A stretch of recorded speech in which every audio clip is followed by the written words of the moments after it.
A paz do Senhor, meus irmãos, tudo bom com vocês? Hoje estaremos na lição de número 12, a espiritualidade cristã e o Espírito Santo. O texto bíblico básico se encontra no Evangelho segundo escreveu João, no seu capítulo de número 4, do versículo 19 ao 30.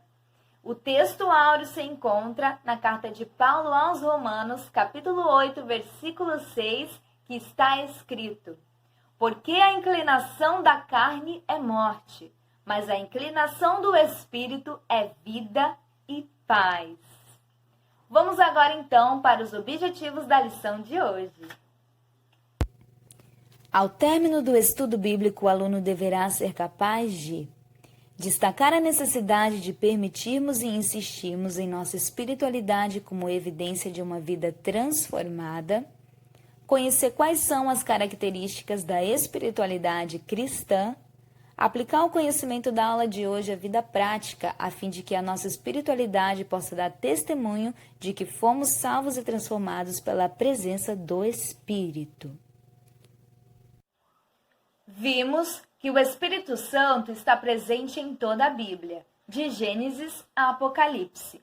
A primeira menção se dá no livro de Gênesis, na obra da criação, que diz que o Espírito de Deus se movia sobre a face das águas. No Antigo Testamento, ele se manifestava de maneira específica na vida de homens específicos a fim de cumprir determinadas e grandiosas missões.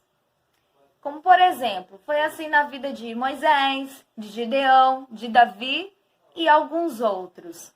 Já no Novo Testamento, ele vai ser derramado na vida dos crentes. E hoje, eu e você, nós temos a oportunidade de ter o Espírito Santo habitando dentro de nós.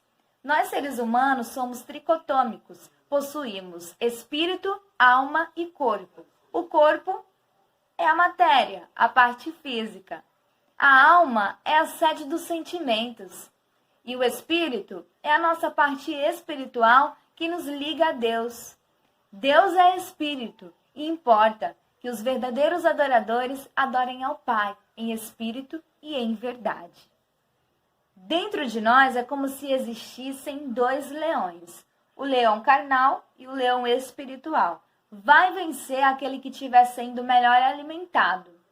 Agora eu quero te perguntar, como é que você tem alimentado a sua vida espiritual? Você tem consumido os nutrientes essenciais para a vida? Ou do contrário, a tendência é a morte. Mas eu quero te falar, principalmente nesse período que a gente está passando de crise, onde muitas igrejas, templos estão fechados, né? Existem aí dois grupos de pessoas, né? Aquelas pessoas que estão aproveitando esse tempo para buscar mais a Deus, para orar, ler a palavra, jejuar, buscar a Deus. E já tem outro grupo de pessoas que estão ficando acomodados, que estão caindo num verdadeiro sono espiritual e que nem saudade da igreja tem. Acredita? Agora eu quero te perguntar, em qual desses dois grupos você se encaixa? Talvez você não pode ir até o templo, mas não se esqueça que você é o templo do Espírito Santo. Esses dias eu vi a frase do saudoso evangelista Billy Graham, que diz: o maior acontecimento da humanidade não foi o homem subir e pisar na lua, mas foi Deus descer e pisar na terra. O que eu acho muito interessante é que Deus não só desceu e pisou na terra, mas como ele também se entregou por nós nela. E mesmo depois de ter subido, ele enviou o Consolador, então ele permanece conosco. E nós somos morada dele. Eu fico pensando, como nós, sendo seres tão pequenos, insignificantes, Deus pode se importar com a gente, hein? Eu gosto muito de falar da grandeza de Deus e do poder dele. Se você estudar um pouco de astronomia, você vai ver que a Terra, comparada ao universo, é considerada menor que uma formiga. E que se a Terra for comparada com o Sol, é como se fosse pegar uma laranja e comparar com um estádio de futebol. Agora imagina que no universo são mais de trilhões de estrelas. E o sol é apenas uma delas. O que eu quero te dizer é que nós somos tão pequenos, mas tão pequenos, que Deus mesmo assim se importa com a gente. O que nos faz ter valor, sabe o que é? É o simples fato de nós sermos imagem e semelhança de Deus, o Criador do universo e da vida. É o simples fato, grande fato, dele habitar dentro de nós. Nós somos vaso de barro e ele é o tesouro que habita dentro de nós. E é isso que nos faz ter o devido valor. Aqui no tópico 1.1, 1.2 fala, o Criador extrapola a nossa espiritualidade. A humanidade existe para a comunhão com o Espírito. O doutor Rodrigo Alves, ele disse que Deus está além do nosso calibre mental de verificabilidade. Ou seja, nós não podemos medir a Deus. Ele é muito, mas muito grande. Só que com isso, Deus ele tem os seus aspectos comunicáveis e os seus aspectos incomunicáveis, né? Em antropologia a gente aprende isso, que Deus ele comunica, por exemplo, aspectos de linguagem, de criatividade, inteligência, né? Você vê que a gente também tem. Por isso nós somos também imagem e semelhança desse Deus. Nós somos os únicos seres que têm esses aspectos. Agora, os seus aspectos incomunicáveis, que ele não comunica ao homem e a ninguém, que é a sua imutabilidade, ou seja, Deus não muda, ele é imutável. A sua eternidade, ele é eterno. A sua onipotência, onipresença, onisciência, ou seja, ele tem todo o poder, ele conhece todas as coisas e ele pode estar em todos os lugares ao mesmo tempo. Uma vez eu ouvi a frase, pode 7 bilhões de pessoas orar ao mesmo tempo. Deus é capaz de ouvir a cada uma e atender ao mesmo tempo, sem se confundir. Que incrível é o nosso Deus. Então, bom, aqui eu quero citar o texto bíblico básico, né? Que fica no Evangelho de João, capítulo 4. Aqui Jesus ele vai ter um encontro com a mulher samaritana. E é onde eles têm aí esse diálogo. Acho muito interessante que Jesus inicia esse diálogo com muita inteligência, criatividade e sabedoria. Ele inicia esse diálogo fazendo um pedido para ela. Dai-me de beber. E aí eles começam a conversar.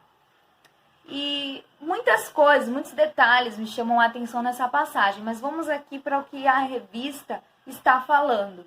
Jesus, conversando com essa mulher, chega uma determinada hora que essa mulher faz uma pergunta para ele. Ela diz, vocês, judeus, dizem que o lugar da verdadeira adoração é em Jerusalém. Mas nós, samaritanos, dizemos que o verdadeiro lugar da adoração é no monte. E aí, onde é o lugar da verdadeira adoração? É em Jerusalém ou é no monte? E aí Jesus responde, mulher, a hora vem e já chegou, em que os verdadeiros adoradores adorarão ao Pai em espírito e em verdade. E o Pai procura os que assim o adorem. Olha só que lindo, não é no monte ou em Jerusalém, não tem um lugar específico aonde você estiver. Você pode adorar a Deus, desde que você esteja em espírito. E Jesus vai continuar falando, e tem uma hora que ele fala bem assim, eu acho muito interessante. Vós adorais o que não sabeis, mas nós adoramos a quem sabemos.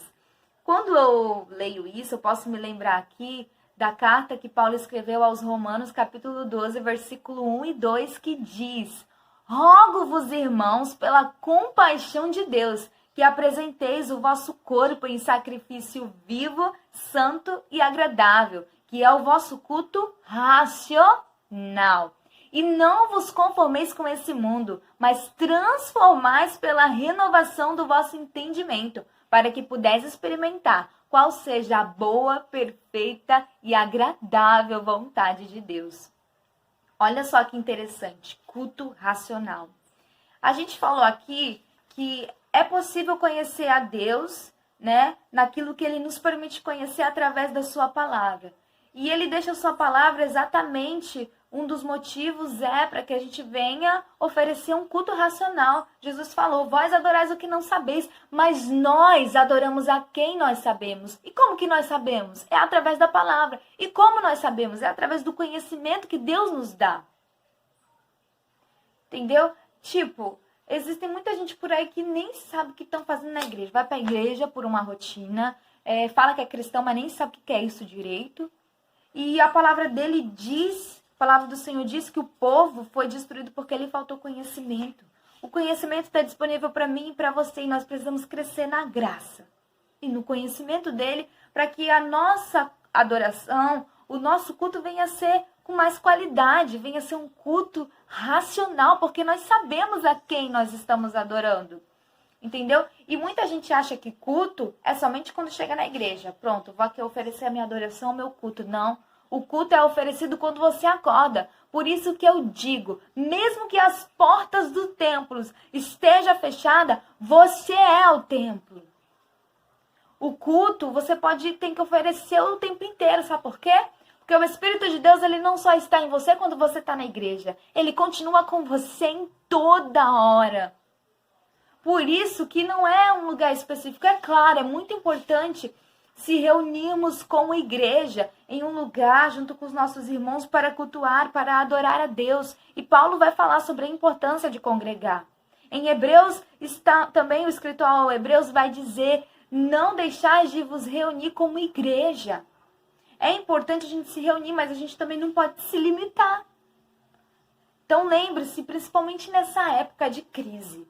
Eu e você, nós somos a igreja do Senhor. Essa é a hora de Deus fazer a separação entre os que são e os que não são. Essa é a hora da igreja verdadeira entrar em ação. Que somos nós, verdadeiramente. Somos nós, a igreja. E é nós que ele vai buscar. Não é os muros ou a madeira, né? Aleluia. Então, irmãos, é isso. A verdadeira adoração é em qualquer e em todo lugar. Amém? Vamos agora para o tópico 3. Tópico 3. A espiritualidade e a santificação. A palavra santidade vem do hebraico kadosh, que significa separação. Ou seja, ser santo não é você ser perfeito. Ser santo é você ser separado.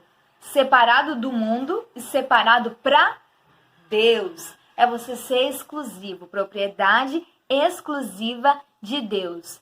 Ser santo não é você ser limpo. Ser santo é você se limpar todos os dias. A santidade, ela, aqui nessa terra, ela não é definitiva. Ela é gradual.